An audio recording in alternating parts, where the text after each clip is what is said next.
Welcome students. और next topic है हमारा क्लास 11th की फिजिक्स का थर्ड यूनिट का एंगल ऑफ रिपोज, या इसी को बोलते हैं एंगल ऑफ स्लाइडिंग। इससे पीछे वाले लेक्चर में हमने क्या पढ़ा कि एंगल ऑफ फ्रिक्शन क्या होता है और उसका एक्सप्रेशन क्या होता है, और वो एक्सप्रेशन में निकाला। नेक्स्ट हमारे पास जो है वो है angle of repose. For example हमने क्या किया कि एक हॉरिजॉन्टल पे हमने क्या किया, एक प्लेन जो है इंक्लाइंड किया, और प्लेन जो इंक्लाइंड किया और इस तरीके से किया कि उसके बीच में जो एंगल है वो अल्फा। मान लो हमने यहाँ पर जो है ये प्लेन है और इसके ऊपर जो है दूसरा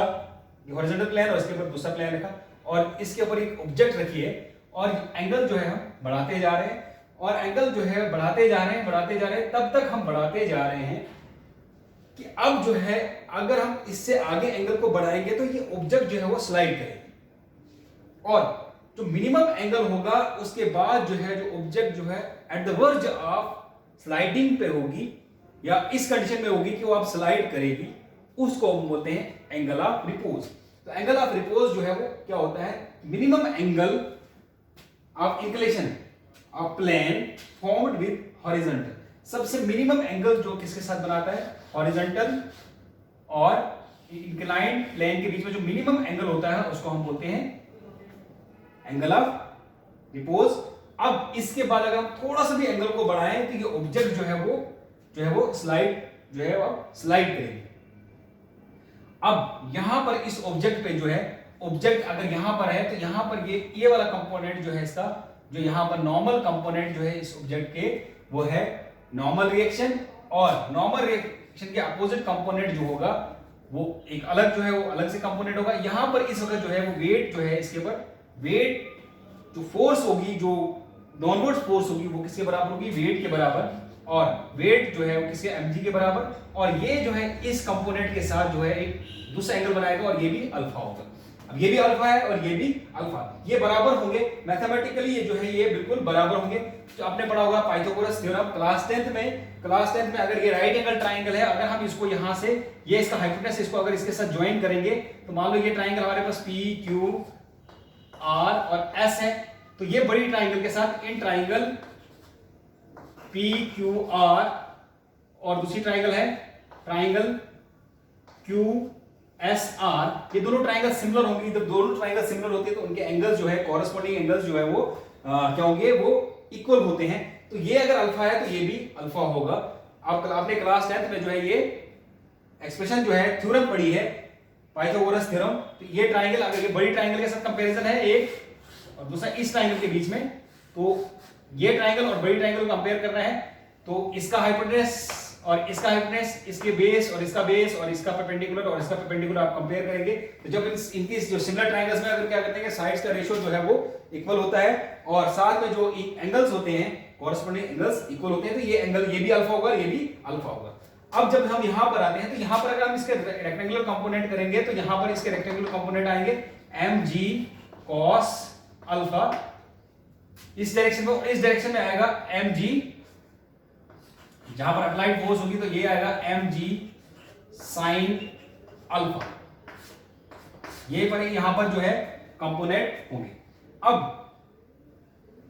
हमने पढ़ा कि एंगल ऑफ रिपोज क्या होता है। एंगल ऑफ रिपोज जो है वो मिनिमम एंगल होता है किसके बीच में, एक हॉरिजॉन्टल प्लेन और एक इंक्लाइंड प्लेन और हॉरिजॉन्टल सरफेस के बीच में जो एंगल होगा उसको बोलेंगे एंगल ऑफ रिपोज या स्लाइडिंग। तो यहां पर हमने आप कैलकुलेट करना है एंगल ऑफ रिपोज होता कितना है। तो ये अल्फा जो है वैल्यू निकालनी है हमने। तो सबसे पहले हम क्या करेंगे, तो यहां पर हम इसके रेक्टेंगुलर कंपोनेंट जो हमारे पास हैं, जो इस पे एक्ट कर रहे हैं, वो कौन कौन सा है, एक है इस डायरेक्शन में जो है, जो इसके अपोजिट है, r के अपोजिट वो है mg cos थीटा, और जो f के अपोजिट है, f है फोर्स ऑफ फ्रिक्शन या फ्रिक्शनल फोर्स या लिफ्टिंग फोर्स ऑफ फ्रिक्शन जिसको हम बोलेंगे, और इसके अपोजिट जो कंपोनेंट है वो है mg sin alpha in an equilibrium condition में क्या होगा, जो f होगा, f किसके बराबर होगा, f जो है वो mg sin अल्फा के बराबर होगा, और जो r होगा, r किसके बराबर होगा, r जो है हमारे पास आएगा, r के अपोजिट जो है, ये अपोजिट है और इक्वल है, तो इक्विलिब्रियम कंडीशन में r किसके बराबर mg cos अल्फा, ये हमारे पास सेकंड इक्वेशन है। जब हम सेकंड इक्वेशन को या फर्स्ट इक्वेशन को सेकंड से डिवाइड करेंगे तो डिवाइड करेंगे, divide first by second, we get, ये क्या मिलेगा, जब हम इसको डिवाइड करेंगे तो हमारे पास क्या आएगा, f upon r equals to mg sine alpha upon mg cos alpha. ये दोनों कैंसिल हो जाएंगे, कैंसिल, तो ये हमारे पास f upon r equals to sine alpha upon cos alpha आएगा, और साइन अपॉन cos जो है रेशियो होती है वो tan के बराबर होती है, tan अल्फा के बराबर आ गए। अब जब फर्दर सॉल्व करेंगे तो फर्दर सॉल्व करने के बाद जो है हमारे पास क्या होगा, जो वैल्यूज आएंगी वो कितनी आएंगी, वो वैल्यू जो है हमारे पास f अपॉन r किसके बराबर होगा, f अपॉन r जो है वो म्यू के बराबर, जो कोएफिशिएंट ऑफ फ्रिक्शन इसके आगे इक्वल्स टू tan अल्फा। ये हमारे पास रिलेशन आया। अगर हमें अल्फा निकालना है, tan अल्फा, वापस अल्फा की वैल्यू निकालिए म्यू, और अगर हमें अल्फा निकालना है तो वो कितना आता है, tan इनवर्स म्यू। ये हमारे पास वैल्यू है किसकी, एंगल ऑफ रिपोज की, या एंगल ऑफ रिपोज, या हम बोल सकते हैं कि स्लाइडिंग एंगल की, और ये हमारे पास जो वैल्यू आई है वो है एंगल ऑफ रिपोज। अल्फा जो है वो एंगल ऑफ रिपोज है।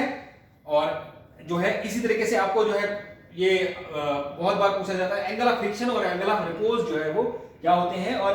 एंगल ऑफ रिपोज जो है वो होता है हॉरिजॉन्टल सरफेस और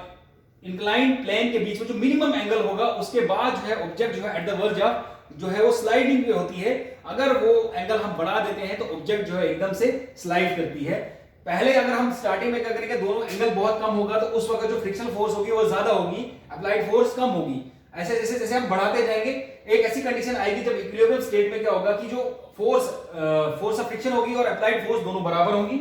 और वो कितना होगी, और इस साइड फोर्स कितना लग रही है, उसी वक्त जो है इक्विलिब्रियम कंडीशन में जो रिएक्शन है, नॉर्मल रिएक्शन और उसके अपोजिट जो एक्शन है वो कितना होगा, mg cos अल्फा। दोनों को जब डिवाइड किया तो आपके पास जो है वो एक्सप्रेशन आ जाएगा किसका, एंगल ऑफ रिपोज का।